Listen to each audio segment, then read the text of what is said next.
भारत से वास्तविक परिचय कराने में स्वामी विवेकानंद की भूमिका अत्यंत महत्वपूर्ण है। कहा जाता है कि एक संचारक के रूप में स्वामी जी की वाणी में यह ताकत थी कि वे अपनी ऊर्जा से अपनी बात सामने वाले के मस्तिष्क में पहुंचा देते थे। भगवान श्री राम के आदर्श को हृदयंगम करने वाले स्वामी विवेकानंद का समूचा जीवन सनातन और मानव समाज के लिए समर्पित रहा। अपने महान गुरु श्री श्री रामकृष्ण परमहंस और गुरु माता शारदा देवी के आशीर्वाद से विश्वभ्रमण कर हिंदुत्व का वैश्विक प्रसार करने वाले स्वामी विवेकानंद ने ही हिंदुत्व व हिंदू धर्म की सनातन शिक्षाओं के प्रचार प्रसार और दरिद्र नारायण की सेवा के लिए ही सबसे पहले कलकत्ता, वर्तमान कोलकाता में रामकृष्ण मठ की स्थापना की थी। जब भगवान राम ने भेजा स्वामी जी के लिए भोजन, स्वामी विवेकानंद मानते थे कि यदि आप सच्चे मन से भगवान से प्रेम करते हैं तो आपको भोजन, पानी, कपड़ा और आश्रय जैसी अपनी बुनियादी जरूरतों की चिंता करने की कोई जरूरत नहीं है। भगवान आपको सब कुछ खुद ब खुद प्रदान कर देंगे। उनके इस विश्वास को प्रमाणित करती एक किंवदंती बंगाल में बहुत लोकप्रिय है। बात तब की बताई जाती है जब स्वामी विवेकानंद भारत भ्रमण पर थे।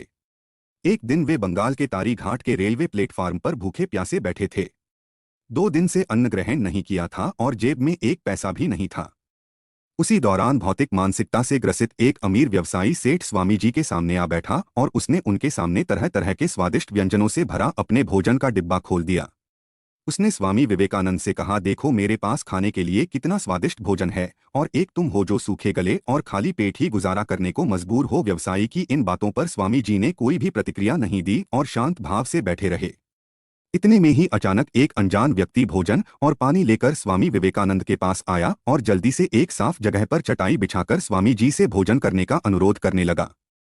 स्वामी जी उसके हाव भाव से आश्चर्यचकित होते हुए बोले कि हो सकता है कि आप पहचानने में भूल कर रहे हों, क्योंकि मैं आपको पहचानता तक नहीं तो भोजन क्यों।